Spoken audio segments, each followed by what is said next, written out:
बिस्मिल्लाहिर्रहमानिर्रहीम। अस्सलाम वालेकुम। आज 14 अक्टूबर बरोज़ बुध हम बात करेंगे रेविंड और जाती उम्रा को सील किया जा रहा है लाहौर पुलिस की तरफ से। और उमर शेख ने, मैंने आपको कल भी बताया था कि इसके ऊपर कार्रवाई शुरू हो गई है। वो कार्रवाई क्या है, कहाँ कहाँ पर पुलिस ने कंटेनर्स लगा दिए हैं, ये सारी तफसीलात मैं आपके साथ शेयर करूँगा। और क्या इसका मकसद मरियम सफदर को गिरफ़्तार करना है या मरियम सफदर को रेविंड और जाती उम्रा में नज़र बंद करना है, ये सारी चीज़ें मैं आपके साथ शेयर करूंगा। साथ हम बात करेंगे एहतसाब अदालत लाहौर में आज दो अहम कार्रवाइयाँ हुई हैं। एक मनी लॉन्ड्रिंग केस में शहबाज शरीफ की फैमिली के खिलाफ एक अहम कार्रवाई हुई है, और दूसरा ख्वाजा बरदरान के खिलाफ आज एहतसाब अदालत में केस की समाअत थी पैरागॉन सिटी रेफरेंस की। उस समाअत का अहवाल भी मैं आपके साथ शेयर करूंगा। पहले हम बात कर लेते हैं लाहौर पुलिस ने जो एक्शन लिया है। उमर शेख ने बड़ा एक्शन ले लिया है। जो अड्डा प्लाट है रायविंड में, वहाँ पर कंटेनर्स खड़े कर दिए हैं, और जो लाहौर पुलिस है उन्होंने सैकड़ों कंटेनर्स को वहाँ पर जो लगाने के लिए पूरे लाहौर में रास्ते बंद करने के लिए कंटेनर्स उन्होंने जो अथॉरिटीज़ हैं, जो इंतज़ामिया है, उनको कह दिया है कि वो प्रोवाइड करें कंटेनर्स। और साथ ये है कि जाती उम्रा को बिल्कुल टोटली सील करने का हुक्म जारी कर दिया है लाहौर पुलिस ने, और वहाँ पर कंटेनर्स जाना शुरू हो गए हैं। आज ये जो IG Punjab Lahore high court में केस में पेश होते हैं, और वहाँ पर पेशी के दौरान जब वो बाहर आते हैं तो मीडिया उनसे सवाल पूछता है कि क्या आप जाती उम्रा को सील करने लगे हैं। तो उन्होंने कहा कि बहुत जल्द जो हमारे इंतज़ामात हैं आपको नज़र आ जाएंगे, तो हमें कुछ बताने की ज़रूरत नहीं है। उसके बाद फिर मीडिया ने भी ये खबर दी, और फिर जो हमारे ज़राए हैं उन्होंने ये बताया है कि अड्डा प्लाट पर पहुंच चुके हैं कंटेनर्स, और ये 6-7 कंटेनर्स तो इस वक्त भी वहां पर लगाए जा चुके हैं जब मैं आपके साथ बात कर रहा हूं। और इन कंटेनर्स का मकसद ये है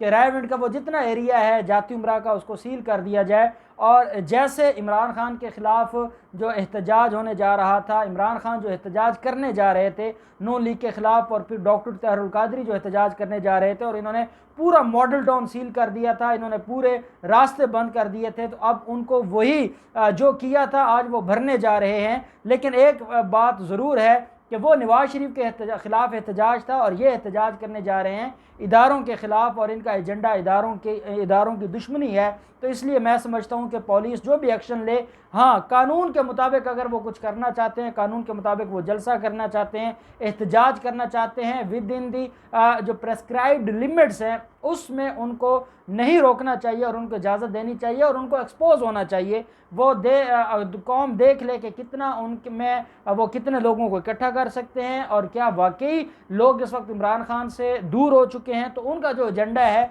जो पॉजिटिव एजेंडा है, जो सियासी एजेंडा है, उसको ज़रूर सामने आना चाहिए, और उनको पूरा हक दिया जाना चाहिए। और अगर नवाज शरीफ ने रोका था तो नवाज शरीफ में और फिर इमरान खान में फ़र्क नहीं रहेगा। हाँ, अगर उनका एजेंडा, जो इदारे हैं उनकी जो इन्फॉर्मेशन है वो ये बताती है कि ये जो एजेंडा है ये मुल्क दुश्मन या इदारों के ख़िलाफ़ और इदारों की दुश्मनी पर मबनी है, तो फिर ज़रूर उनको रोकना चाहिए और उनको मौका नहीं देना चाहिए। लेकिन एक और अहम बात है, वो ये है कि जो मुख्तलिफ़ केसेस में रिक्वायर्ड है पुलिस को, और पुलिस अगर किसी को गिरफ़्तार करना चाहती है, और नैब ऑफिस केस में वो दहशतगर्दी के दफ़ात उन पर लग चुकी हैं, और उसमें अदालतों के अहकामात हैं कि उनके ख़िलाफ़ कार्रवाई की जाए, तो ये पुलिस की ज़िम्मेदारी है कि ऐसे लोगों के ख़िलाफ़ कार्रवाई की जाए जो कानून के भगोड़े हैं, जो अदालतों के भगोड़े हैं। जब इमरान खान या डॉक्टर ताहिरुल कादरी धरने देने जा रहे थे उस वक्त तक उनके ख़िलाफ़ कोई केस नहीं था। इनके ख़िलाफ़ केसेस हैं, और उन लोगों को के ख़िलाफ़ कार्रवाई ज़रूर होनी चाहिए कि जो अदालतों में श्योरिटी बॉन्ड देकर रिहाई पर हैं, या उनके ख़िलाफ़ नए केसेस हैं जिसमें उनको गिरफ़्तार किया जाना है, तो उनको हर हाल में गिरफ़्तार करना चाहिए। अब देखते हैं आज शाम तक जो हालात हैं वो वाज़े हो जाएंगे कि आया इनको जाती उम्रा सील किया जाता है, इनको गिरफ़्तार किया जाता है, या इनको खुली छुट्टी दी जाती है, आज़ादी दी जाती है कि ये अपने मामलात को देखें।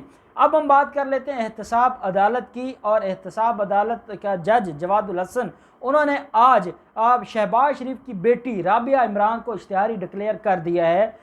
ये मैंने आपको बताया था कि 2 लोगों के ख़िलाफ़, शहबाज शरीफ की फैमिली के 2 लोगों के ख़िलाफ़ वारंट गिरफ्तारी जारी हुए थे। नुसरत शहबाज की तरफ से कल अमजद परवेज़ साहब ने एक दरख्वास्त फाइल की है, उनकी हाज़िरी मौफ़ी की, और उसमें जो मेडिकल रिपोर्ट्स दी गई हैं वो मेडिकल रिपोर्ट्स आज मैंने देखी हैं, उन मेडिकल रिपोर्ट्स में ये लंदन के डॉक्टर्स की मेडिकल रिपोर्ट्स हैं और उसमें ये कहा गया है कि उनको हर बीमारी जो एक इंसान को जो एक इंसान के नॉलेज में हो सकती है वो सारी बीमारियां हैं। और इस हद तक उस रिपोर्ट में कहा गया है कि वो ना तो वो मेंटली तौर पर फिट हैं और वो अपने होश व हवास में नहीं हैं। और ये लिखा गया मेडिकल बोर्ड में कि वो अपने अगर उन्होंने कपड़े पहनने हों तो वो बटन तक भी अपने जो है वो बंद नहीं कर सकती। इस हद तक वो अलील हैं और वो अदालतों में पेश नहीं हो सकती, वो सफ़र नहीं कर सकती और उनके वो ज़िंदगी और मौत की कश्मकश में हैं। इसलिए उनको अदालत में तलब ना किया जाए और उनको हाज़री मुआफ़ी दी जाए। ये दरख्वास्त है और उस दरख्वास्त के ऊपर जवाब मांगा है अदालत ने नैब से, जो 27 अक्टूबर को जिसके ऊपर बहस होगी। दूसरी तरफ जो राबिया इमरान है, क्योंकि जवेरिया अली वो पहले पेश हो चुकी हैं और उनको हाज़री से मुआफ़ी मिल चुकी है। जो राबिया इमरान है उनके वारंट गिरफ्तारी थे, कल उनकी तरफ से कोई पेश नहीं हुआ। अदालत ने उनको इश्तिहारी डिक्लेयर किए जाने की कार्रवाई शुरू कर दी है। ये दो इस केस के अंदर दो शहबाज शरीफ फैमिली के मेंबर ऐसे हैं जिनको इश्तिहारी डिक्लेयर किया गया है। एक सलमान शहबाज हैं और एक राबिया इमरान है और उन दोनों के खिलाफ बड़ी कार्रवाई हुई है। और साथ जो रिपोर्ट सबमिट करवाई गई है नैब की तरफ से वो भी मैंने आज स्टडी की है, उसमें भी ये चीज़ें सामने आई हैं। जो दौरान हिरासत तफ्तीश की गई, उस तफ्तीश की रिपोर्ट अदालत में सबमिट की गई और उसमें यह बताया गया है कि मुल्ज़म शहबाज शरीफ कोई बात बताने को तैयार नहीं है। मुल्ज़म शहबाज शरीफ ने ये पिछले 6 माह में हज़ारों जो डॉलर्स हैं वो पाकिस्तान से बाहर और पाकिस्तान में अपने अकाउंट्स में मंगवाए हैं, उसकी तफसीलात देने को तैयार नहीं है। इन्होंने ये जो 2004 से 2019 तक मुख्तलिफ प्राइवेट लोगों से कर्जे लिए हैं उनके नाम बताने को तैयार नहीं है। जो इन्होंने प्रॉपर्टीज़ ख़रीदी हैं उनके आमदन के ज़राए बताने के लिए तैयार नहीं है। और साथ तफ्तीशी टीम ने यह कहा है, जो हामिद जवेद हैं तफ्तीशी अफसर हैं नैब के, जो उन्होंने रिपोर्ट सबमिट करवाई, उन्होंने ये कहा है कि मुल्ज़िम शहबाज शरीफ कोई किसी तरह की भी जो ताउन है या कोऑपरेशन है वो नहीं कर रहा। और अदालत को ये बताया गया है कि हम कोशिश में हैं कि मुल्ज़िम के ख़िलाफ़ जो सारे मामलात हैं वो सामने आएँ और वो जो उसके पास एविडेंसेस हैं वो दें ताकि हम वो अदालत में सबमिट करवा सकें। तो ये कार्रवाई हुई है एहतसाब अदालत में, जज जवादुल हसन ने की है शहबाज शरीफ और उनकी फैमिली के ख़िलाफ़ रेफरेंस में। साथ हम बात कर लेते हैं, आज ख्वाजा बिरादरान ख्वाजा साद रफ़ीक और सलमान रफ़ीक अदालत में पेश हुए हैं। उनके ख़िलाफ़ पैरागॉन सिटी रेफरेंस की समाअत हुई है। ये बड़ी अहम समाअत थी और इसमें जो अहम डेवलपमेंट ये हुई है कि जो एग्रीव्ड पार्टीज़ हैं ये वो लोग हैं। आज एक गरीब खातून अदालत में पेश हुई है और उसने बयान जमा करवाया है और उसने अदालत को बताया है कि किस तरीके से उसने एक एक पाई इकट्ठी की थी और एक एक पाई इकट्ठी करने के बाद उसने पैरागॉन में एक प्लाट ख़रीदा था और वो प्लाट जब वो लेने गई उसको फ़ाइल मिल गई। जब उसने किस्तें जमा करवा दी और उसका कब्ज़ा लेने गई तो उसको पता चला कि यहाँ तो ज़मीन एग्जिस्ट ही नहीं करती और ये कहा गया कि यहाँ तो ना उनकी मलकियत थी ना उनके पास कोई ज़मीन थी और उन्होंने जो कुछ किया है वो फ्रॉड किया है। और वो जब औरत अदालत में बयान दे रही थी तो वो रो रही थी और उसने कहा कि मेरे साथ जो ज़्यादती हुई है, मैं टेक्निकल चीज़ों को तो नहीं जानती लेकिन मैं ये सुन के गई थी कि ये ख्वाजा बिरादरान की सोसाइटी है और मैंने इनके ऊपर एतमाद किया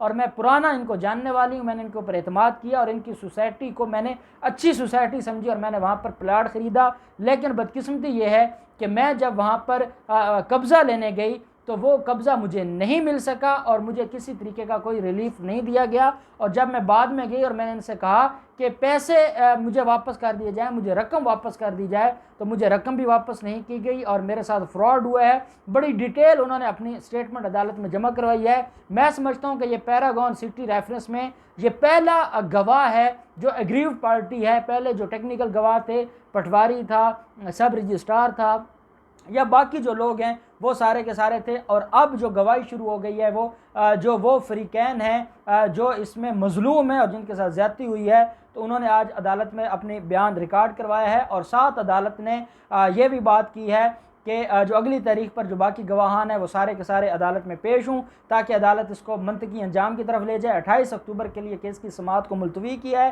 ख्वाजा बिरादरान अदालत से बाहर आए हैं, मीडिया से गुफ्तगू की है, उन्होंने PDM के जलसे की कामयाबी का ऐलान किया है और उन्होंने ये कहा है कि इमरान खान खौफज़दा हैं और वो एक जलसे से खौफजदा हैं, और ये जलसा गुजरांवाला का, ये PDM की तहरीक का रास्ता जो है वो बता देगा कि वो किस तरफ जा रही है। और साथ उन्होंने कहा है कि पाकिस्तान पीपल्स पार्टी ने बड़ी मेहनत करके 18 अक्टूबर का जलसा कामयाब करने के लिए वो लगे हुए हैं। और इसके अलावा भी उन्होंने जो कुछ वो कह सकते थे, जो ये इनका एक एजेंडा है कि मरीम नवाज़ को प्रमोट करना और इमरान खान की हुकूमत को गालियाँ देना, वो उसके ऊपर उन्होंने सारी बात की है। एक अहम केस था और वो मतरूका इमलाक का केस था लाहौर हाई कोर्ट में, chief justice Lahore high court के अदालत में, और वहाँ पर IG पंजाब इनाम गनी पेश होते हैं और वहाँ पर बात चल निकलती है कि जो वो पेश हुआ है, जो मुल्ज़िम है आबिद मली, वो कैसे गिरफ़्तार हुआ है। हमारे मीडिया की भी मुझे समझ नहीं आती। अब बजाय इसके कि हम इस चीज़ के ऊपर कंसेंसस लेकर आएँ कि वो गिरफ़्तार हो गया और अब उसको एक ऐसी सज़ा दी जाए कि जिस सज़ा का मुल्ज़िम तसव्वुर भी ना करे, हम फिर मामलात को ख़राब करने लगें। जैसे CCPO लाहौर के बयान को लेकर हमारे मीडिया ने, करप्ट मीडिया ने ये सारी चीज़ें चलाई थी। अब वो ये कि वो गिरफ़्तार खुद हुए है, उसके बाप ने गिरफ़्तार करवाया या पुलिस ने किया है, कि भाई अगर वो गिरफ़्तार हुआ तो उसने कोई एहसान कर दिया है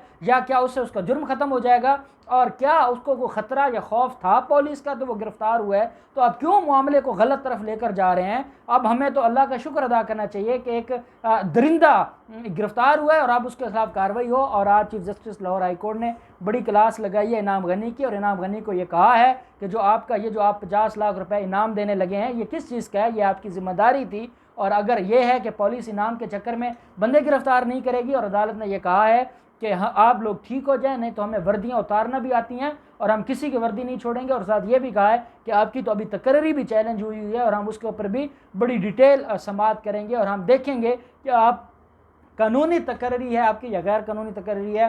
तो ये सारे के सारे मामलात हैं। आज लाहौर में होने वाली जो अहम केसेस की समाअत थी वो मैंने आपके साथ शेयर की है। इन केसेस में जो भी डेवलपमेंट होगी हम आपके साथ शेयर करते रहेंगे। अल्लाह पाक पाकिस्तान का हम नासिर हो। बहुत शुक्रिया। अल्लाह हाफिज़। पाकिस्तान जिंदाबाद।